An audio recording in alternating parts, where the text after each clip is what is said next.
ചില പെൺകുട്ടികൾ എന്ന് പറഞ്ഞതിലൂടെ എല്ലാ പെൺകുട്ടികളെയും ആക്ഷേപിച്ചിരിക്കുകയാണ്, എല്ലാ പെൺകുട്ടികളെയും സംശയത്തിലാക്കിയിരിക്കുകയാണ് അഖിൽ മാരാർ.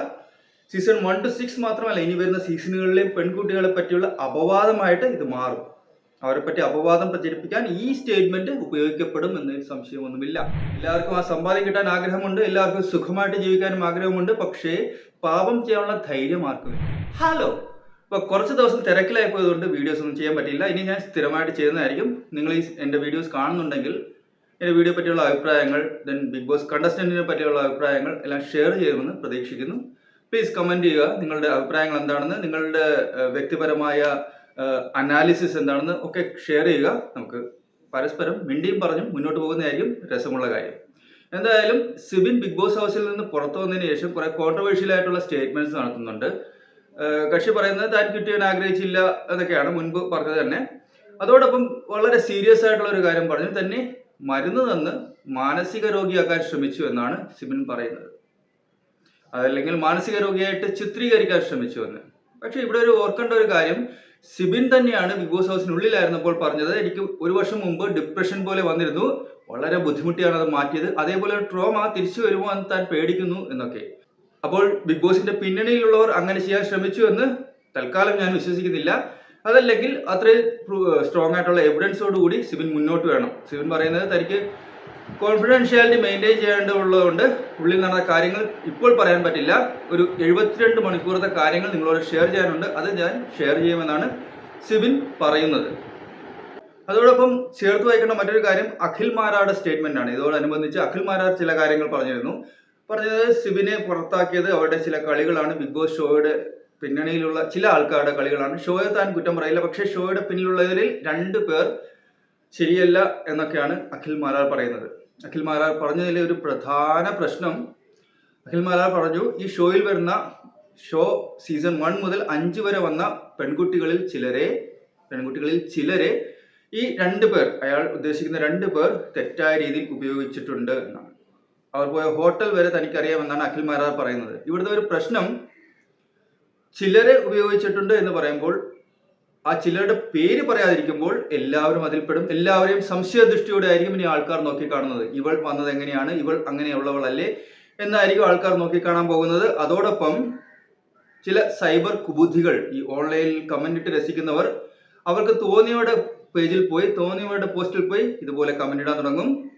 അതോടൊപ്പം 1 തൊട്ട് 5 വരെയുള്ളവർ മാത്രമല്ല, 6ാം സീസണിൽ വന്ന സ്ത്രീകൾക്കെതിരെയും ഇത്തരം സൈബർ അറ്റാക്ക് ഉണ്ടാവാൻ സാധ്യത വളരെ കൂടുതലാണ്. അതുകൊണ്ട് തന്നെ അഖിൽ മാരാർ പറഞ്ഞ സ്റ്റേറ്റ്മെന്റ് വളരെ തെറ്റാണ്.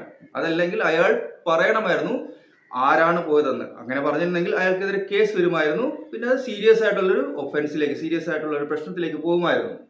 അപ്പോൾ ഈ ചില സ്ത്രീകൾ എന്ന് പറഞ്ഞതോട് എല്ലാ സ്ത്രീകളും സംശയത്തിന്റെ മുനയിലായിരിക്കുകയാണ്. ഇതിനോട് റിലേറ്റഡ് ആയിട്ടുള്ള ഒരു കഥ പറയാം. ഒരു പ്രശസ്ത നോവലിസ്റ്റാണ് പോലോ കൊയ്ലോ. അദ്ദേഹത്തിന്റെ ഒരു വളരെ പ്രസിദ്ധമായ ഒരു നോവലാണ് the devil and miss prime. അതിൽ ഒരു നന്മ നിറഞ്ഞ ഗ്രാമത്തിലേക്ക് ഒരു സാത്താൻ വരുന്നതാണ് അതിന്റെ പ്രമേയം. അപ്പോൾ സാത്താൻ വന്നിട്ട് പറയുന്നു, നിങ്ങളിൽ ആരെങ്കിലും ഒരു പാപം, ഏതെങ്കിലും ഒരാൾ ഒരു പാപം ചെയ്യുകയാണെങ്കിൽ തന്റെ കയ്യിലുള്ള സമ്പാദ്യം, ഒരു ട്രഷർ, ഒരു നിധിയുണ്ട് അയാളുടെ കയ്യിൽ, അത് മുഴുവൻ ഈ ഗ്രാമത്തിലുള്ളവർക്ക് വിതരണം ചെയ്യാം. അതിനുശേഷം നിങ്ങൾക്ക് ഒരു പണിക്കും പോകാതെ സുഖമായിട്ട് ജീവിക്കാമെന്ന്. എല്ലാവർക്കും ആ സമ്പാദ്യം കിട്ടാൻ ആഗ്രഹമുണ്ട്, എല്ലാവർക്കും സുഖമായിട്ട് ജീവിക്കാനും ആഗ്രഹമുണ്ട്. പക്ഷേ പാപം ചെയ്യാനുള്ള ധൈര്യം ആർക്കുമില്ല. പാപം ചെയ്യണമെന്നുണ്ട്, പക്ഷെ അതിനുള്ള ധൈര്യം ആർക്കുമില്ല. അതുകൊണ്ട് അവർ പരസ്പരം കണ്ണിൽ നോക്കി എന്ത് ചെയ്യണമെന്നറിയില്ല. അവസാനം അവർ പള്ളിയിലച്ഛനെ സമീപിച്ച് പള്ളിയിലച്ഛൻ ഒരു ഐഡിയ കണ്ടെത്തി. ആ ഗ്രാമത്തിൽ ആർക്കും ഒരു ഉപയോഗവുമില്ലാതെ കറങ്ങി അലഞ്ഞു നടക്കുന്ന മാനസിക അസ്വാസ്ഥ്യമുള്ള ഒരാളെ നമുക്ക് കൊല്ലാം. അപ്പോൾ ആര് കൊല്ലും എന്ന ചോദ്യം വരുന്നു. പള്ളിയിലച്ഛൻ പറയുന്നു അതിനൊരു പ്രശ്നമില്ല, നമ്മൾ എല്ലാവരുടെയും വീട്ടിൽ തോക്കുണ്ട്, ആ എല്ലാ തോക്കിലും ഡമ്മി ബുള്ളറ്റ് നിറയ്ക്കാം, ഒരു തോക്കിലൊഴിച്ച്. ഒരു തോക്കിൽ മാത്രം ഒറിജിനൽ വെടിയുണ്ട ഉണ്ടാവും, ബാക്കി എല്ലാത്തിലും ഡമ്മി. ഈ ആളെ ഒരു മരത്തിൽ കെട്ടിയിട്ട ശേഷം എല്ലാവരും ഒരുമിച്ച് ഫയർ ചെയ്യുന്നു. ഒറിജിനൽ ബുള്ളറ്റ് കൊണ്ട് അയാൾ മരിക്കുന്നു. പക്ഷെ ഓരോരുത്തർക്കും ആശ്വസിക്കാം തങ്ങളുടെ തോക്കിൽ ഡമ്മി ബുള്ളറ്റ് ആയിരുന്നു എന്ന്. അപ്പോൾ ആർക്കും പാവത്തിന്റെ ഭാരം ഉണ്ടാവില്ല, എന്നാൽ സമ്പാദ്യം കിട്ടുകയും ചെയ്യും. എന്തായാലും അങ്ങനെയാണ് ആ കഥ പോകുന്നത്. അതിന്റെ മറ്റൊരു വേർഷനാണ് ഇവിടെ നടന്നിരിക്കുന്നത്. അഖിൽ മാരാർ പറഞ്ഞു ചില പെൺകുട്ടികളെ ഉപയോഗിച്ചിട്ടുണ്ട്, അവർ പോയ ഹോട്ടൽ വരെ തനിക്കറിയാം. അങ്ങനെ പറയുമ്പോൾ ഈ ചിലർ എന്ന് പറയുമ്പോൾ ചിലരുടെ പേര് പറയാത്തിടത്തോളം കാലം എല്ലാ പെൺകുട്ടികളും സംശയമുനയിലാണ്. ചിലരുടെ പേരെടുത്ത് പറയാൻ അഖിൽ മാരാറിനും സാധിക്കില്ല. പേര് പറഞ്ഞാൽ അതൊരു വലിയ സീരിയസ് ഇഷ്യൂ ആവും. അത് കേസിലും കൂട്ടത്തിലേക്കും പോകും. അഖിൽ മാരാർ അറസ്റ്റ് ചെയ്യപ്പെടാം. അത്രയും സീരിയസ് ആയിട്ടുള്ള ഒരു കാര്യമാണ് അഖിൽ മാരാർ ഇവിടെ പറഞ്ഞിരിക്കുന്നത്. അപ്പോൾ അതിനെ സേഫ് ആയിട്ട് അങ്ങ് അഖിൽ മാരാർ കളിച്ചു. പറഞ്ഞു ചില പെൺകുട്ടികളെ ബിഗ് ബോസിന്റെ പിന്നണിയിലുള്ള 2 പേർ ഉപയോഗിച്ചിട്ടുണ്ട്, അവർ പോയ ഹോട്ടൽ വരെ തനിക്കറിയാമെന്ന്. ഇവിടെയുള്ള പ്രശ്നം എന്ന് വെച്ചാൽ ഈ ചിലർ എന്ന് പറയുമ്പോൾ എല്ലാവരും സംശയത്തിന്റെ മുന്നിലെത്തും. സീസൺ 1 to 5 മാത്രമല്ല, സീസൺ 6ലെയും പെൺകുട്ടികളെ ആൾക്കാർ സംശയമുനയോടെ നോക്കിക്കാണും. അതോടൊപ്പം ചില സൈബർ ബുള്ളീസ് അവരുടെ ഓൺലൈൻ പ്ലാറ്റ്ഫോമുകളിലും അവരുടെ പോസ്റ്റുകളിലും പോയി നെഗറ്റീവ് കമന്റ് ഇടാൻ തുടങ്ങും. അതുകൊണ്ട് അവർക്കൊരു സുഖം കിട്ടുമല്ലോ. ഈ ഇത്തരം കമന്റ് ഇടുന്നവർക്കൊരു പ്രത്യേക മാനസികാവസ്ഥയാണ്. അവർക്ക് അത്തരം കമന്റ് ഇടുമ്പോൾ ഒരു സുഖം കിട്ടും. അപ്പോൾ അങ്ങനെ എല്ലാവരെയും പ്രശ്നത്തിലാക്കിയിരിക്കുകയാണ് അഖിൽ മാരാർ. ഇവിടെ സിബിൻ പറയുന്നുണ്ട് തനിക്ക് മരുന്ന് തന്ന് തന്നെ മാനസിക രോഗിയാക്കി ചിത്രീകരിക്കാൻ ശ്രമിച്ചു എന്നൊക്കെ. അങ്ങനെയാണെന്ന് തോന്നുന്നില്ല. കാരണം സിബിൻ തന്നെയാണ് വീട്ടിൽ വെച്ച് ബിഗ് ബോസ് ഹൗസിൽ വെച്ച് പറഞ്ഞത് തനിക്ക് ഇതിനു മുമ്പ് 1 വർഷം മുമ്പ് ഡിപ്രഷൻ വന്നിട്ടുണ്ട്, ഡിപ്രഷൻ പോലുള്ള പ്രശ്നങ്ങൾ വന്നിട്ടുണ്ട്, ട്രോമ ഉണ്ടായിട്ടുണ്ട്, അതിൽ നിന്ന് വളരെ ബുദ്ധിമുട്ടിയാണ് രക്ഷപ്പെട്ടത് എന്നൊക്കെ. വീണ്ടും അത് പെരുകുമെന്ന് ഭയക്കുന്നുവെന്നും സിബിൻ പറഞ്ഞു. എന്നിട്ട് ആ സിബിൻ തന്നെ പറയുകയാണ് തന്നെ മാനസിക രോഗിയാക്കി ചിത്രീകരിക്കാൻ ശ്രമിച്ചു എന്ന്. സിബിൻ തന്നെ സ്വന്തം വാഗൊണ്ട് പറഞ്ഞ കാര്യങ്ങളാണ്, അതല്ലാതെ മറ്റൊരു കാര്യങ്ങളും നമുക്കറിയില്ല. സിബിൻ അവിടെ നിന്ന് പറഞ്ഞുകൊണ്ടിരുന്നത് തനിക്ക് പോണം പോണം പോണം എന്നായിരുന്നു. പക്ഷെ വെളിയിൽ ഇറങ്ങിക്കഴിഞ്ഞപ്പോഴാണ് മനസ്സിലായത് സംഗതി തിരിഞ്ഞു എന്ന്. പക്ഷെ വെളിയിൽ ഇറങ്ങി കഴിഞ്ഞിട്ട് തന്റെ അവസ്ഥ എന്താണ്, തന്റെ ഇമേജ് എന്താണ്, തന്റെ സ്റ്റേറ്റ്മെന്റിനെ ആൾക്കാർ നെഗറ്റീവായിട്ട് എടുത്തോ, തന്റെ ഗെയിം എങ്ങനെയുണ്ട് എന്നൊക്കെ അറിയാം എന്ന് വിചാരിച്ചാണ് കക്ഷി പുറത്ത് ചെന്നത്. പക്ഷെ പുറത്ത് ചെന്നപ്പോഴാണ് മനസ്സിലായത് ഒന്നും അറിയാൻ സാധിക്കില്ല. അസിസ്റ്റ് ചെയ്യാൻ വന്ന പയ്യൻ പോലും ഒന്നും പറഞ്ഞില്ല. റൂമിലുണ്ടായിരുന്ന TV വർക്ക് ചെയ്യുന്നുണ്ടായിരുന്നില്ല, ഫോണും വർക്ക് ചെയ്യുന്നുണ്ടായിരുന്നില്ല. ആരുമായിട്ട് ഒരു കോണ്ടാക്റ്റും ഇല്ലാതെ 72 മണിക്കൂർ കഴിഞ്ഞു. അപ്പോഴാണ് മനസ്സിലായത് തന്റെ തന്ത്രം പാളിപ്പോയെന്ന്. അതൊരു കുതന്ത്രമാണെന്ന് ബിഗ് ബോസിന് മനസ്സിലായെന്ന്. ബിഗ് ബോസിന് മനസ്സിലായി ഇയാളുടെ കുതന്ത്രമായിരുന്നു വെളിയിൽ വന്നിട്ട് കണ്ടീഷൻ മനസ്സിലാക്കി തിരിച്ചു കയറാനുള്ള. അപ്പോൾ ബിഗ് ബോസ് പറഞ്ഞു നിങ്ങൾ എനിക്ക് തുടരേണ്ട ആവശ്യമില്ല. അയാൾ പറയുന്നത് ഡോക്ടറോട് പറഞ്ഞു ഞാൻ നിന്ന് ഋഷിയായിട്ട് ഡാൻസ് കളിക്കും, ജിൻഡോയായിട്ട് വർക്കൗട്ട് ചെയ്യും. അതൊക്കെ അകത്ത് തന്നെ ഇരുന്ന് ചെയ്താൽ പോരായിരുന്നോ? എന്തിനാണ് ഈ ബഹളം പിടിച്ച് വെളിയിൽ ഇറങ്ങിയത്? അതൊക്കെ അകത്തിരിക്കുമ്പോൾ തന്നെ ചെയ്യാമായിരുന്നല്ലോ. അപ്പോൾ അവിടെ ഒരു കുതന്ത്രം ഉപയോഗിക്കാൻ സിബിൻ ശ്രമിച്ചു എന്നാണ് ഞാൻ കരുതുന്നത്. കാരണം അതിനുശേഷം സിബിൻ തന്നെ പറയുന്നുണ്ടായിരുന്നു രശ്മിൻ പുറത്തുപോയി എന്തെങ്കിലുമൊക്കെ മനസ്സിലാക്കിയിട്ട് വന്നു എന്നാണ് കരുതിയിരുന്നത്. കാരണം രശ്മിൻ 3 ദിവസം ഹോസ്പിറ്റലിലായിരുന്നു. ഇപ്പോൾ ജിൻഡോ കൂടെ പറയാം രശ്മിൻ പുറത്തുപോയി ഗെയിം അറിഞ്ഞിട്ടാണ് വന്നതെന്ന് പറയുന്നത്. രശ്മിനും പുറത്തു പോയപ്പോൾ ഒന്നും മനസ്സിലായിട്ടുണ്ടാവില്ല, ഒന്നും അറിയാൻ സാധിച്ചിട്ടുണ്ടാവില്ല. കാരണം കണക്ഷൻ ഉണ്ടാവില്ല പുറത്ത്. കാരണം 3 ദിവസം തന്നെയാണ് സിബിനും പുറത്ത് കഴിഞ്ഞത്. ആ 3 ദിവസവും ആരുമായിട്ടും കണക്ഷൻ ഉണ്ടായിരുന്നില്ല. അപ്പോൾ സിബിന്റെ ഗെയിം പാളിയതിലുള്ള ഇച്ഛാഭംഗമായിരിക്കണം ഈ വീഡിയോകളിലൂടെ പുറത്തു വരുന്നത് എന്നാണ് ഞാൻ കരുതുന്നത്. അതല്ലെങ്കിൽ സിബിന് യാതൊരു പ്രശ്നവുമില്ല എന്നുള്ള വ്യക്തിയാണെങ്കിൽ എന്തിനാണ് വെളിയിലോട്ട് ബഹളം പിടിച്ച് പോയത്? അവിടെ ബിഗ് ബോസ് ഹൗസിൽ തന്നെ ഹോളുണ്ടോ, എവിടെയെങ്കിലും കൂടെ പുറത്തിറങ്ങാൻ സാധിക്കുമോ എന്നൊക്കെ അയാൾ ചെക്ക് ചെയ്യുന്നുണ്ടായിരുന്നു. ഇനിയിപ്പോൾ എല്ലാം കഴിഞ്ഞിട്ട് ബിഗ് ബോസിന് കുറ്റം പറഞ്ഞിട്ട് കാര്യമില്ല. 2 ആഴ്ചയാണ് അയാൾ തികച്ചത്. 2 ആഴ്ച പിടിച്ചിരിക്കാൻ പറ്റാത്ത ആൾ മറ്റുള്ളവരെ കുറ്റം പറഞ്ഞിട്ട് കാര്യമില്ല. അപ്പോൾ നമ്മൾ മുമ്പ് ഒരു വീഡിയോയിൽ പറഞ്ഞിരുന്ന പോലെ തന്നെ പവർ ടീം മാറി. പവർ ടീമിനെ മാറ്റാനുള്ള ശ്രമം ഗെയിമിലൂടെ കഴിഞ്ഞ പവർ ചലഞ്ചിൽ നടത്തിയിരുന്നു ബിഗ് ബോസ്. പക്ഷെ അത് അങ്ങോട്ട് വിജയിച്ചില്ല. അന്ന് തന്നെ ഞാൻ പറഞ്ഞിരുന്നു പവർ ടീമിനെ മാറ്റാനുള്ള ശ്രമം ബിഗ് ബോസിന്റെ ഭാഗത്ത് നിന്ന് ഉണ്ടാവുമെന്ന്. കാരണം ഒരേ പവർ ടീം കണ്ടിന്യൂ ചെയ്യുമ്പോൾ ആ ഗെയിമിന് ഒരു മോണോട്ടോണി വരും. അപ്പോൾ ആൾക്കാർക്ക് താല്പര്യം കുറയാൻ തുടങ്ങും. പവർ ടീം മാറേണ്ട അത്യാവശ്യമായിരുന്നു. അങ്ങനെ ചലഞ്ചിലൂടെ മാറാത്തത് കൊണ്ട് ബിഗ് ബോസ് തന്നെ ഓപ്ഷൻ കൊടുത്തു 2 പേർ ഇറങ്ങണം, പകരം 2 പേർ വരും. അങ്ങനെ 2 പേർ വരണമെന്ന് ബിഗ് ബോസ് ആഗ്രഹിച്ചത് നല്ല വാക്ചാതുര്യമുള്ളവരായിരുന്നു. അതുകൊണ്ട് തന്നെ അവർ ഡിബേറ്റ് ആണ് കൊടുത്തത്. ജിൻഡോ വേണമെന്ന് ബിഗ് ബോസിന് ആഗ്രഹം ഉണ്ടായിരുന്നില്ല എന്നാണ് എൻ്റെ നിഗമനം. എന്തായാലും വാക്ചാതുര്യമുള്ള സായിയും നല്ലപോലെ സംസാരിക്കുന്ന ഉറക്കെ അനാവശ്യവും ആവശ്യവും എല്ലാം പറയുന്ന നന്ദിനിയും ബിഗ് പവർ ടീമിൽ വന്നു. അതിനുശേഷം ഇപ്പോൾ പവർ ചലഞ്ച് നടക്കുകയാണ്. അപ്പോൾ ഇന്നലത്തെ പവർ ചലഞ്ച് യുദ്ധമായിരുന്നു. ആ യുദ്ധത്തിൽ ജയിച്ചത് ടണൽ ടീമാണ്. ഇപ്പോൾ 2 പവർ ചലഞ്ചിന്റെ 2 ഗെയിം ജയിച്ചത് ടണൽ ടീമാണ്. അതുകൊണ്ട് തന്നെ അവർക്കൊരു മുൻതൂക്കമുണ്ട്. എൻ്റെ നിഗമനത്തിൽ അവരായിരിക്കും അടുത്ത പവർ ടീം. കാരണം ഇനി ഒരു ചലഞ്ച് കൂടെ ഉണ്ടെങ്കിൽ പോലും വേറെ ആരെങ്കിലും ജയിച്ചാലും ഇവർക്ക് 0 പോയിന്റ് കിട്ടിയാലും ഇവർക്ക് 6 പോയിന്റ് ആൾറെഡി ഉണ്ട്. ആർക്കും ഇവരെ ഓവർകം ചെയ്യാൻ പറ്റില്ല. കാരണം 2 ഗെയിമും ജയിച്ചതാണ് ഇവർ. വേറെ ആര് ജയിച്ചാലും 2ാം സ്ഥാനത്തുള്ളവർ ജയിച്ചാൽ പോലും 5 പോയിന്റ് മാക്സിമം കിട്ടും. അപ്പോൾ ഇവർ തന്നെ ആവണം അടുത്ത പവർ ടീം. നല്ല ടീമാണ്, ഒരു ബാലൻസ്ഡ് ടീമാണ്. ഋഷി, അഭിഷേക്, രശ്മിൻ, നോറ, അങ്ങനെ ഒരു ബാലൻസ്ഡ് ടീമാണ്.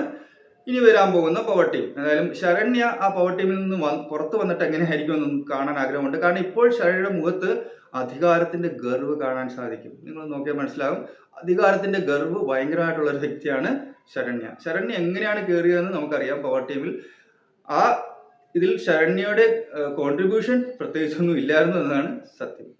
ഈ ബിഗ് ബോസ് കുറെ കളികൾ കളിക്കുന്ന പലതും എനിക്ക് അക്സെപ്റ്റ് ചെയ്യാൻ ബുദ്ധിമുട്ടുണ്ട്. മാറ്റിപ്പിടിച്ച് ഇത് എങ്ങോട്ടാണ് പോകുന്നത് എന്ന് മനസ്സിലാവുന്നില്ല. ഇപ്പോൾ ആദ്യത്തെ ആഴ്ച ഔട്ടായ രതീഷിനെ വീണ്ടും കൊണ്ടുവന്നിരിക്കുന്നു. ലാലേട്ടൻ പറഞ്ഞത് 2-3 ദിവസത്തേക്ക് രതീഷ് ഇവിടെ ഉണ്ടാകുമെന്നാണ്. ഇപ്പോൾ 2-3 ദിവസമൊക്കെ കഴിഞ്ഞു, രതീഷ് അവിടെ തന്നെ ഉണ്ട്. രതീഷ് പക്ഷേ നോമിനേഷനിലും വരുന്നില്ല, ഗെയിമിൽ പങ്കെടുക്കുന്നില്ല, അങ്ങനെയൊക്കെ ഉണ്ട്. പക്ഷെ ആ രതീഷിനെ കാണുമ്പോൾ തന്നെ എനിക്കൊരു ഇറിറ്റേഷൻ ഫീൽ ചെയ്യാൻ കാരണം കുറെ ഇറിറ്റേറ്റിംഗ് ക്യാരക്ടറാണ്. പക്ഷെ ഒരു 100 വട്ടം പറയുന്നുണ്ട് താൻ മാറിയെന്ന്. അയാൾ മാറിയിട്ടില്ല, അതുകൊണ്ടാണ് അയാൾക്ക് കൂടെ പറയേണ്ടി വരുന്നത് താൻ മാറിയെന്ന്. അതാ യഥാർത്ഥത്തിൽ അയാൾ മാറിയിട്ടുണ്ടെങ്കിൽ അത് അയാൾക്ക് പറയേണ്ട ആവശ്യമില്ല, അത് നമുക്ക് വിസിബിൾ ആയിരിക്കും. അയാൾ മാറിയിട്ടൊന്നുമില്ല, അതേ രീതിയിലുള്ള സ്വഭാവം തന്നെയാണ്, ഒരു മാറ്റവും ഇല്ല. ഒരു മാറ്റവും നിങ്ങൾ പ്രതീക്ഷിക്കുകയും വേണ്ട. അയാളുടെ ബേസിക് ക്യാരക്ടർ അതാണ്, അത് മാറ്റാൻ പറ്റില്ലല്ലോ. എന്നാലും രതീഷ് മാറി എന്ന് പറയുന്നുണ്ട്. അതിനിടയ്ക്ക് ഇന്നലെ രതീഷും സിജോയും കൂടെ ഒരു പ്രാങ്ക്, ഒരു വഴക്കുണ്ടാക്കൽ സീനെ കളിച്ചു. അത് എന്തിനാണെന്ന് അറിയത്തില്ല, ആക്റ്റീവ് ആക്കാനാണെന്നാണ് പറയുന്നത്. പക്ഷെ അത് ബിഗ് ബോസിന് തീരെ ദഹിച്ചില്ല. ബിഗ് ബോസ് അവരെ കൺഫെഷൻ റൂമിൽ വിളിച്ച് നല്ല രീതിയിൽ പറഞ്ഞു, നിങ്ങൾ ഇനി ആ പ്രാങ്ക് നിർത്തിക്കോ, പ്രാങ്ക് ആണെന്നുള്ളത് മറ്റുള്ളവർക്ക് പറഞ്ഞും കൂടെ കൊടുത്തു. അവരാകെ ചമ്മിയ അവസ്ഥയിലായിരുന്നു. പക്ഷെ എന്ത് ചെയ്യാനാ, ബിഗ് ബോസ് ആണ് പറയുന്നത്, അതുകൊണ്ട് അവർക്ക് കൂടുതലൊന്നും പറയാൻ പറ്റില്ല. ബിഗ് ബോസിന്റെ നിയമങ്ങൾ അനുസരിച്ചല്ലേ അവിടെ ജീവിക്കാൻ പറ്റൂ.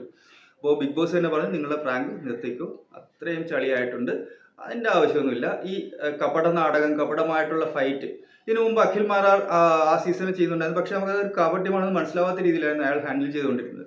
ഇത് കാപട്യമാണെന്ന് നമ്മളോട് ആദ്യം പറഞ്ഞു, നിങ്ങൾ ഫൈറ്റ് ചെയ്യാൻ പോകണമെന്ന് പറഞ്ഞു. അതിന് ശേഷമാണ് ഫൈറ്റ് ചെയ്യുന്നത്. അതൊരു രസമുള്ള പരിപാടിയൊന്നും അല്ലായിരുന്നു. പിന്നെ ജാസ്മിന് ആരെയും കൂസലില്ല, എല്ലാവരോടും പുച്ഛമാണെന്നാണ് എനിക്ക് ഫീൽ ചെയ്തിട്ടുള്ളത്. ഇപ്പോൾ ലേറ്റസ്റ്റ് ഉദാഹരണം പറയുകയാണെങ്കിൽ, ജാസ്മിൻ ബാത്റൂമിൽ സ്ലിപ്പർ ഇടുന്നില്ല എന്നതുകൊണ്ട് ചെരുപ്പ് വാങ്ങിക്കൊടുത്തിരുന്നു. ഇപ്പോഴും ജാസ്മിൻ ബാത്റൂമിൽ പോകുന്നത് ചെരുപ്പിടാതെയാണ്, അവിടെ എല്ലാം അലഞ്ഞു നടക്കുന്നത് ചെരുപ്പിടാതെയാണ്. അതേ കാല് കൊണ്ടുവന്ന് സോഫയിൽ കയറി ഇരിക്കാറുമുണ്ട്. എല്ലാവരെയും പുച്ഛമുള്ള ഒരു ക്യാരക്ടറായിട്ടാണ് ജാസ്മിനെ തോന്നുന്നത്. ഒരല്പമെങ്കിലും മറ്റുള്ളവരോട് മര്യാദയാകാം, ഒരല്പമെങ്കിലും മറ്റുള്ളവരെ കൺസിഡർ ചെയ്യാം. ജാസ്മിന് അങ്ങനെ യാതൊരു സംഭവം ഇല്ല, തനിക്ക് തോന്നിയതേ ചെയ്യൂ എന്ന് ഉറപ്പിച്ച ആളാണ്. മിക്കവാറും അടുത്ത വീക്കെൻഡിൽ ലാലേട്ടൻ വരുന്നുണ്ടെങ്കിൽ, അല്ലെങ്കിൽ ലാലേട്ടൻ ഇത് കണ്ടിട്ടുണ്ടെങ്കിൽ, അല്ലെങ്കിൽ ഇതിന്റെ ടീം ഇത് നോട്ടീസ് ചെയ്തിട്ടുണ്ടെങ്കിൽ തീർച്ചയായിട്ടും പറയാം, നിങ്ങൾക്ക് വാങ്ങിത്തന്ന ചെരുപ്പ് എന്തുകൊണ്ട് ഉപയോഗിക്കുന്നില്ല എന്ന്. കാരണം ഇന്നലെയും ജാസ്മിൻ ഗബ്രിയുടെ പുറകെ നടക്കുന്നുണ്ടായിരുന്നു, ഗെയിമിന്റെ ഇടയ്ക്കുള്ള പ്രശ്നങ്ങളൊക്കെ സോൾവ് ചെയ്യാനെന്നുള്ള രീതിയിൽ. അപ്പോഴും ചെരുപ്പൊന്നും വിടാതെയായിരുന്നു ബാത്റൂം ഏരിയയിലും എല്ലായിടത്തും കിടന്ന് കറങ്ങിയതും ബാത്റൂമിൽ കയറിയതും എല്ലാം. അപ്പോൾ എല്ലാവരെയും പുച്ഛമുള്ള, ഉള്ളിൽ ഒരു പുച്ഛ മനോഭാവം കാത്തു സൂക്ഷിക്കുന്ന ഒരു വ്യക്തിയാണ് ജാസ്മിൻ എന്നാണ് എനിക്ക് തോന്നുന്നത്. ഇതിനിടെ ജാസ്മിനും ഗബ്രിയും തമ്മിലൊരു ഫ്രിക്ഷൻ ഉണ്ട്. ഗബ്രിക്ക് സ്വന്തം ഗെയിം കളിക്കണം, ജാസ്മിൻ പുറകെ നടക്കുന്നുണ്ട്. അപ്പോൾ ആ ഫ്രിക്ഷനും അവിടെ നടക്കുന്നുണ്ട്. അതിന് എത്ര സത്യമാണെന്നോ എത്ര കള്ളമാണെന്നോ നമുക്കറിയില്ല. ഇവിടെയൊക്കെ ഗെയിം പഠിക്കണമെങ്കിൽ, ഇവിടെയൊക്കെ അനലൈസ് ചെയ്യണമെങ്കിൽ നമ്മൾ സൈക്കോളജിയിൽ ബിരുദമോ ബിരുദാനന്തര ബിരുദമോ ഒക്കെ എടുത്തിട്ട് വേണമെന്നാണ് എനിക്ക് തോന്നുന്നത്. അപ്പോൾ ടണൽ ടീം അടുത്ത പവർ ടീം ആകുമെന്നാണ് ഞാൻ പ്രതീക്ഷിക്കുന്നത്. അഖിൽ മാരാരുടെ സ്റ്റേറ്റ്മെന്റ് ശരിയായിട്ട് എനിക്ക് തോന്നുന്നില്ല. ചില പെൺകുട്ടികൾ എന്ന് പറഞ്ഞതിലൂടെ എല്ലാ പെൺകുട്ടികളെയും ആക്ഷേപിച്ചിരിക്കുകയാണ്, എല്ലാ പെൺകുട്ടികളെയും സംശയത്തിലാക്കിയിരിക്കുകയാണ് അഖിൽ മാരാർ. സീസൺ 1 to 6 മാത്രമല്ല, ഇനി വരുന്ന സീസണുകളിലെയും പെൺകുട്ടികളെ പറ്റിയുള്ള അപവാദമായിട്ട് ഇത് മാറും. അവരെ പറ്റി അപവാദം പ്രചരിപ്പിക്കാൻ ഈ സ്റ്റേറ്റ്മെന്റ് ഉപയോഗിക്കപ്പെടും എന്നതിൽ സംശയമൊന്നുമില്ല. സിബിൻ പുറത്തിറങ്ങിയിട്ട് ഈ സ്റ്റേറ്റ്മെന്റ് കൊടുത്തുകൊണ്ട് ചില കാര്യങ്ങൾ കോൺഫിഡൻഷ്യലാണ്, പിന്നെ പറയും എന്ന് പറഞ്ഞുകൊണ്ട് സിബിന് പ്രത്യേകിച്ച് നേട്ടമുണ്ടെന്ന് തോന്നുന്നില്ല. സിബിൻ 2 ആഴ്ചയെ നിന്നുള്ളൂ. 2 ആഴ്ച കൊണ്ട് എന്തൊക്കെയാണ് ചെയ്തതെന്ന് നമ്മൾ കണ്ടു. ഒരു പെൺകുട്ടിയെ ബുള്ളിങ് നടത്തുകയായിരുന്നു സിബിൻ അവിടെ ചെയ്തത്. കാരണം ആ പെൺകുട്ടിക്ക് നെഗറ്റീവാണ് എന്നറിഞ്ഞതുകൊണ്ട്, നെഗറ്റീവാണ് പുറത്തുള്ള ഇമേജ് എന്നറിഞ്ഞുകൊണ്ട് എല്ലാവരുമായിട്ട് ഗ്യാങ് ചേർന്ന് ബുള്ളിങ് ചെയ്യുകയാണ് സിബിൻ ചെയ്തത്. അല്ല, അയാൾ ഇൻഡിവിജ്വൽ ഗെയിം അല്ല കളിച്ചുകൊണ്ടിരുന്നത്. തുടക്കത്തിൽ കളിച്ചുവെങ്കിലും പിന്നെ അതൊരു ഗ്യാങ് ഉണ്ടാക്കിയുള്ള ഗെയിമായിട്ട് മാറി. അവർക്കെതിരെ ജാസ്മിൻ ഒറ്റയ്ക്കാണ് നിന്നത്. അക്കാര്യത്തിൽ ജാസ്മിൻ സമ്മതിച്ചിരിക്കുന്നു. ഇനി രതീഷിന്റെ കാര്യം, രതീഷ് ഈ ആഴ്ച പുറത്തു പോകുമെന്നാണ് ഞാൻ കരുതുന്നത്. അതല്ലെങ്കിൽ രതീഷിന്റെ ആവശ്യമൊന്നുമില്ല ഹൗസിൽ. രതീഷ് വന്നുകൊണ്ട് പ്രത്യേകിച്ച് ഗുണമൊന്നുമില്ല. അടുത്തൊരു വീഡിയോ ആയിട്ട് ഉടൻ തന്നെ വരാം. Thank you.